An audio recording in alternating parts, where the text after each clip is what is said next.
Hi friends, welcome to my channel Manju's vlog. ഇന്ന് ഞാൻ ഉണ്ടാക്കാൻ പോകുന്നത് എന്തെന്നറിയോ? ഒരു സ്പെഷ്യൽ ഇഡലിയാണ് കേട്ടോ. മണിച്ചോളം വെച്ചിട്ടാണ് ഞാൻ ഇഡലി ഉണ്ടാക്കിയിരിക്കുന്നത്. അപ്പോൾ നല്ല സോഫ്റ്റ് ഇഡലിയാണ്. അപ്പോൾ ഇതേപോലെ നിങ്ങളൊന്ന് ഉണ്ടാക്കി നോക്കുക. ഉണ്ടാക്കി നോക്കിയിട്ട് കമൻസൊക്കെ അയയ്ക്കുക. അപ്പോൾ നമുക്ക് വീഡിയോയിലേക്ക് പോയാലോ.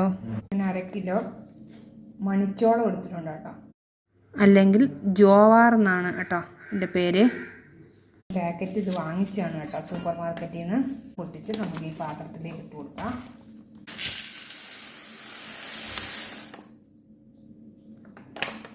അപ്പം ഞാൻ ഈ പാത്രത്തിൽ നിന്ന് മാറ്റി ഒരു വലിയ പാത്രത്തിലേക്ക് ഇട്ട് കൊടുക്കുകയാണ്.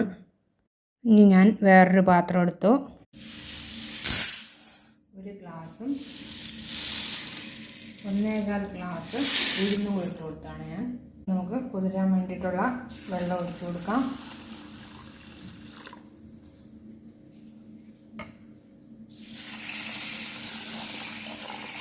ഞാൻ വെള്ളം ഒഴിച്ച് കൊടുത്തിട്ടുണ്ട്.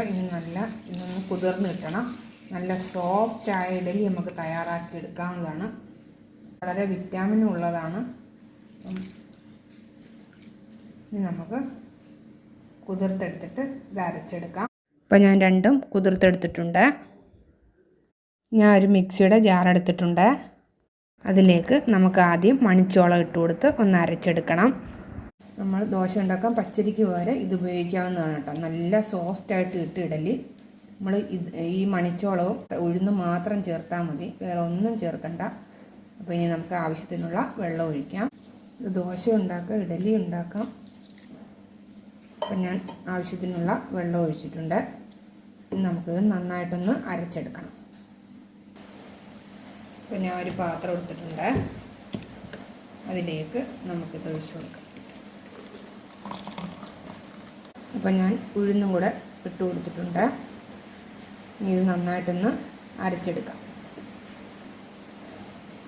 അപ്പം ഞാൻ ഉഴുന്നും അരച്ചെടുത്തിട്ടുണ്ട്. ഇനി അതിലേക്ക് ഒഴിച്ചു കൊടുക്കുകയാണ്. ഇനി നമുക്ക് നന്നായിട്ടൊന്ന് മിക്സ് ചെയ്തെടുക്കാം.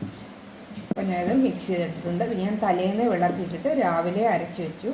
ഇനി ഇത് രാത്രിത്തേക്കുള്ള ഫുഡിന് വേണ്ടിയിട്ടാണ് കേട്ടോ.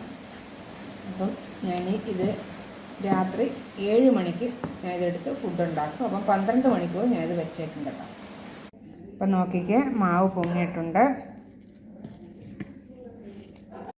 അപ്പം മാവ് നന്നായിട്ട് പൊങ്ങിയിട്ടുണ്ട്. ഇനി ആവശ്യത്തിനുള്ള ഉപ്പിട്ട് കൊടുത്തിട്ട് നമുക്കതൊന്ന് മിക്സ് ചെയ്യാം. അപ്പം ഇനി നമുക്ക് ഇഡലി തയ്യാറാക്കി എടുത്താലോ. അപ്പം ഞാനിവിടെ ഇലയിലാണ് കേട്ടോ ഉണ്ടാക്കാൻ പോകുന്നത്. ഇല വെച്ചിട്ടാണ് ഉണ്ടാക്കാൻ പോകുന്നത്. അപ്പം നമുക്ക് ഇലയിലോട്ട് ഒഴിച്ചു കൊടുക്കാം.